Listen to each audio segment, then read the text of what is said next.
Yes, the NBA has officially came to a new low in ratings for the annual All-Star game, as they have for 2020, a year in which the overwhelming majority of franchises in the league of 30 franchises has decided to not allow fans in for attendance this year as the pandemic, quote unquote, extends itself, and then therefore the lockdown too.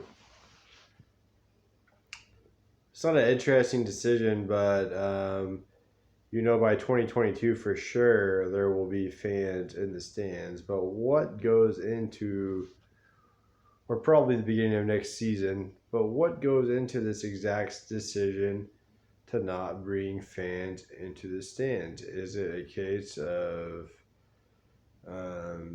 them being overly infatuated with the left status quo of some of these cities, and overly infatuated with, or therefore over infatuated with the hysteria about the pandemic, or are they over infatuated or over obsessed and therefore obliged to the words of Dr. Fauci? Um, Interestingly, the Oklahoma City Thunder have decided to not play at home this year, almost more like the San Francisco Thunder, um, considering the almost irregular precautions they're taking for what is, in most scenarios, a fairly red state. In a lot of cases, very. But interestingly, they're going with the NBA leftist status quo, and they're deciding not to play games at home this year, while they decide to purposely lose games in order for a better draft position after trading the overwhelming majority of their roster and also deciding to fire Billy Donovan this summer. It's a very interesting move for the still somewhat new franchise, just 13 years removed from a move to Seattle. But once again, will the rich get richer in the NBA as far as being able to rebound and put together a championship caliber roster similar to the one as little as 3, 4, 5, 6 years ago? Or will the Midwestern sports franchise that's fairly new fall into irrelevancy like the Oklahoma City Redhawks have done in the very close by neighboring Bricktown district, as the now Dodgers have decided to not play this year as well?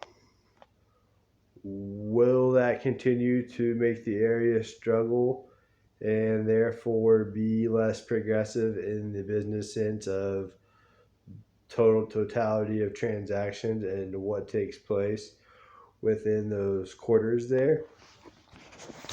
Or will the lockdown continue as you see people deciding to socially distance and avoid the Bricktown district?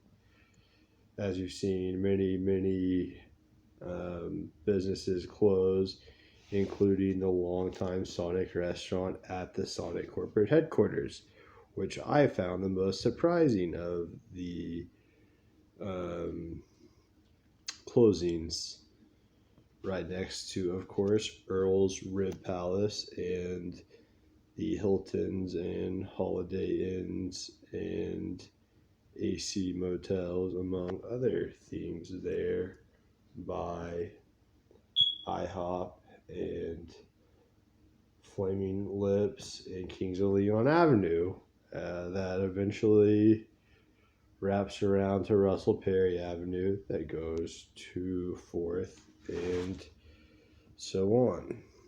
But that area has definitely seen a decline in tourism because of both the Thunder and the Dodgers not being able to compete, or be able to compete with fans in the stands and therefore compete as a from a transaction and a total business standpoint by having their customer, therefore consumer and tourist base, come and see the one-time prestigious Bricktown and downtown area very, very, very close to each other, and therefore also a continuation to each other, as Bricktown is part of downtown. But will the gas station there and the hotel life and the little bit of 24/7 life that does exist with some of the diners and things, will that be the totality of the relevancy among the big corporations right there neighboring by, or will basketball and baseball come back? Who knows? Your guess is as good as mine. And a city that things, seem to change like cities do, you never know what the scientists are saying about things, and you never know the exact status quo of are people really feeling going out to watch baseball or basketball after the layoff or after the post social justice message. It'll be interesting to see. Like my video, comment below. Do you expect the Thunder to be a competitive franchise in terms of fans and in terms of winning in the future? And will the close by Dodgers do the same in reviving the totality of the area? Comment below, like the video. I'm gone.